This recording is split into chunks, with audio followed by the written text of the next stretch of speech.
semaines, et dans 62 semaines, les places et les fossés seront rebâtis, mais en des temps fâcheux. la place dans le fossé ils ont rebâti. Après les 62 semaines, Après un 62 ouin sera semaines, retranché et il n'aura pas de successeur. ils ont la moto wing là-dessus. Après les 62 semaines, Après 62 semaines, un ouin sera retranché. moto Les ouins, le les messies, Mokonzi a cause à la les retranché. messies, les messies sera retranché. Et Mopako la mis à cause à la retranché na kati. Et il n'aura pas de successeur. Et Mozali Nasima cause à la té. C'est-à-dire que quand on le retranche, c'est fini. Derrière lui, il n'y a pas de successeur. Le peuple d'un chef qui viendra détruira la ville et les sanctuaires.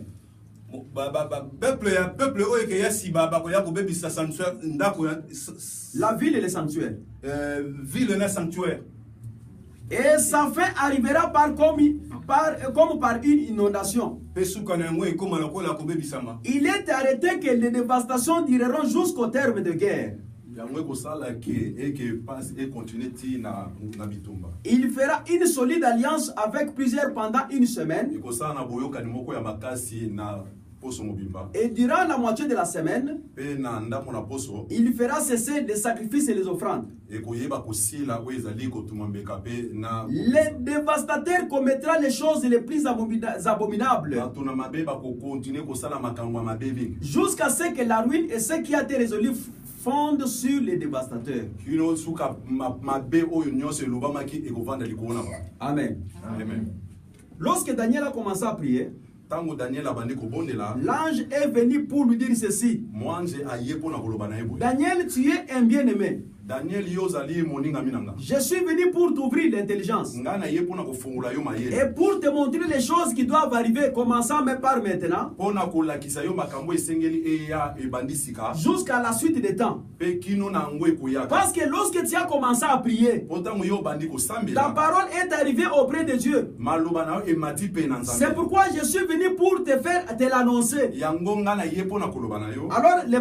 l'ange dit, sache-le et comprends. 70 semaines ont été fixées sur ton peuple et ta ville. Alors il dit ceci. L'ange dit que les 70 semaines seront réparties en 3 parties. Nous avons un temps de 7 semaines. Pendant 7 semaines, le sanctuaire ou le temple de Dieu sera rebâti. Et pendant les 62 semaines, on va reconstruire la ville et les fossés. Mais après les 62 semaines, le ouin sera retranché. Et lorsqu'on va le tuer, après lui, il n'y a pas de successeur. Et la Bible dit que le peuple du chef qui viendra après, il va maintenant traiter une alliance avec plusieurs pendant une semaine.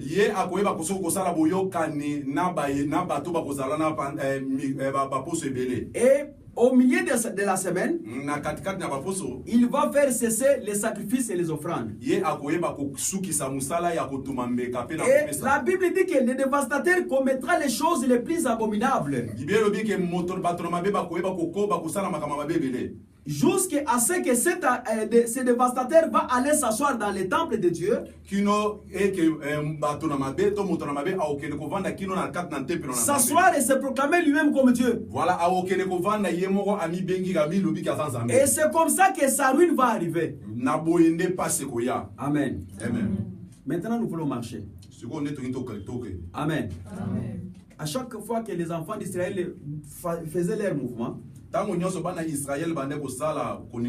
ils avaient leur tente, leurs héritages. Si la nuée s'arrête, ils s'arrêtent.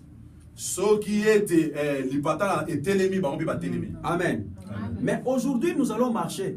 C'est pourquoi je demande à l'église que chacun de nous puisse prendre sa tente. Que chacun de nous puisse faire un pas parce que nous allons marcher. Amen. Amen. Amen. Est-ce qu'on est ensemble? Amen. Ici, je vais vous parler des choses peut-être que vous n'avez jamais entendues. Ces choses ici, c'est ça même qui va amener à l'église des grandes bénédictions, même sur le plan social. Je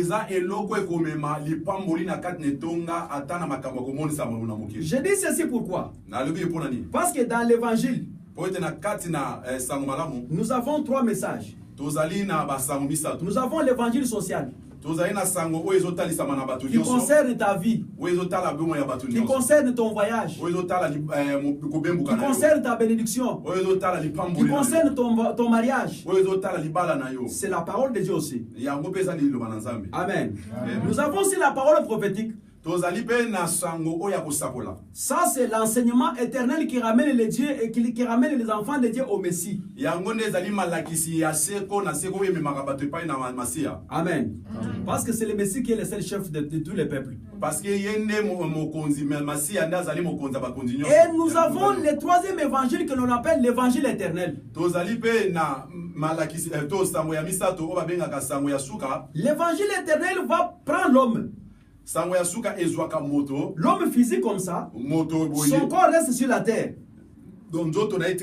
Mais son esprit entre dans un royaume où il n'y a pas de fin.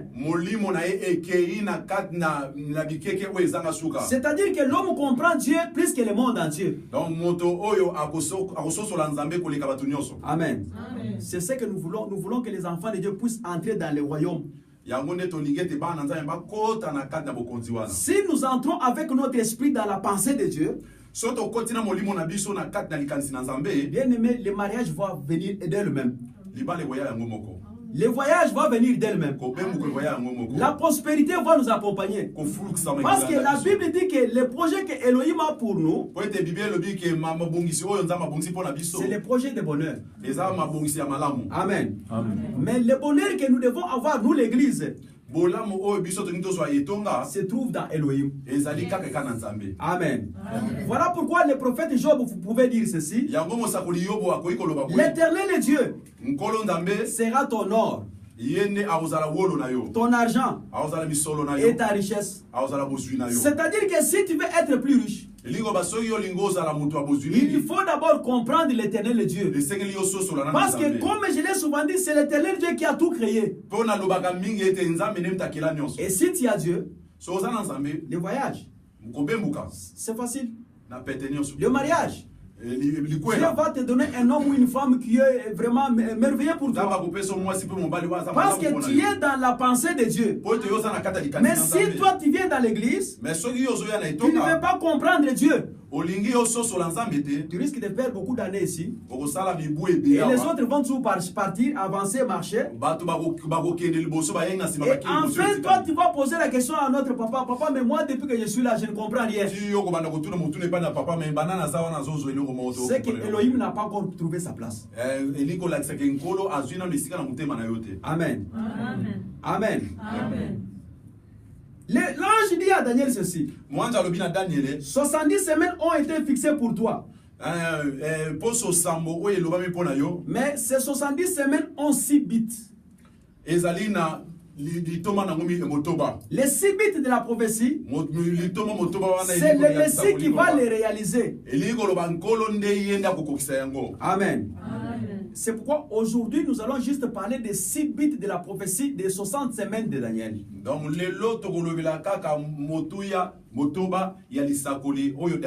Et comment est-ce que les 6 bits de la prophétie se sont réalisés parmi le peuple de Dieu? Et les jours suivants, nous allons parler comment est-ce que Elohim Dieu a travaillé avec son peuple pendant les 62 semaines et les 1 semaine. Et le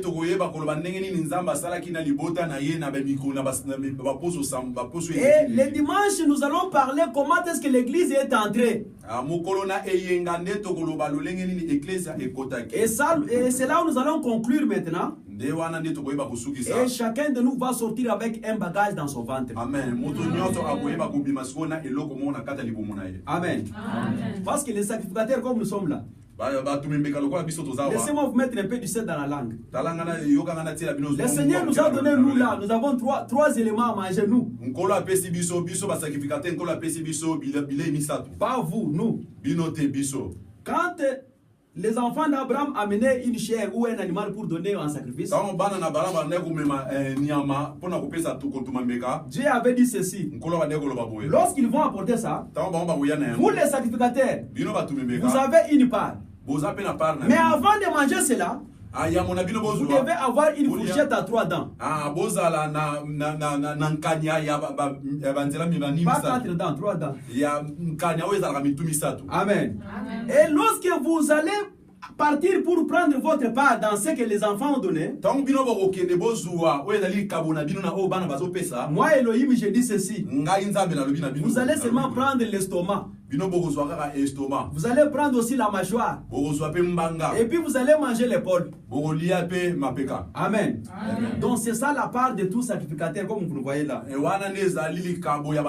des bonnes choses, c'est pour vous. Vous savez, la mâchoire, qui peut manger la mâchoire? Mais Dieu nous permet nous de manger la mâchoire où il n'y a même pas la viande. Il nous donne l'épaule qui est remplie des os. Et puis, il nous donne quand même une bonne chose, l'estomac. Amen. L'estomac, c'est le dépôt. Tu sais, quand une personne mange la nourriture, le dépôt c'est quoi? C'est l'estomac. C'est pourquoi nous, les ministres de Dieu, quand Elohim nous appelle, nous avons un dépôt. C'est notre estomac de l'évangile. Et nous avons aussi l'épaule. L'épaule c'est quoi? C'est la charge que nous avons pour vous. C'est pourquoi vous voyez votre papa, même la souffrance du Maroc, il ne cesse de prier pour vous parce que c'est la charge qu'il a pris auprès du Seigneur. Et cette charge est très difficile à supporter. Amen. Et aussi, il ne cesse de manger la mâchoire qui est remplie des os.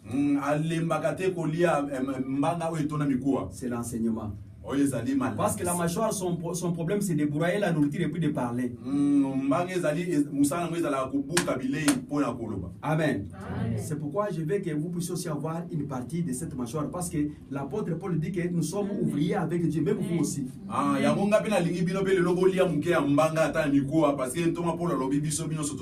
Et je me rappelle une fois, il est arrivé dans une église à Corinthe. L'apôtre Paul dit: mais j'ai beaucoup de choses à vous écrire. Mais jusqu'aujourd'hui, c'est comme si vous avez seulement besoin de manger les choses, la nourriture facile. Mais j'ai besoin de vous donner la nourriture solide qui appartient aux grandes personnes. C'est pourquoi dans l'église du Maroc, l'église Manahaïm doit être une église de personnes qui ont rempli de l'enseignement.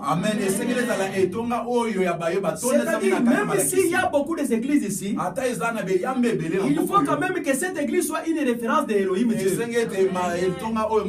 Lorsque un garçon vient aborder une fille comme ça, si une fille veut parler avec un garçon ou un garçon avec une fille, quand on t'entend parler, que l'on te dise que non, toi, tu n'es pas de l'autre côté. Toi, vraiment, tu es Manahaïm.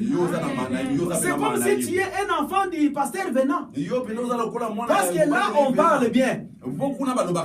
Amen. C'est pourquoi il faut que l'église grandisse.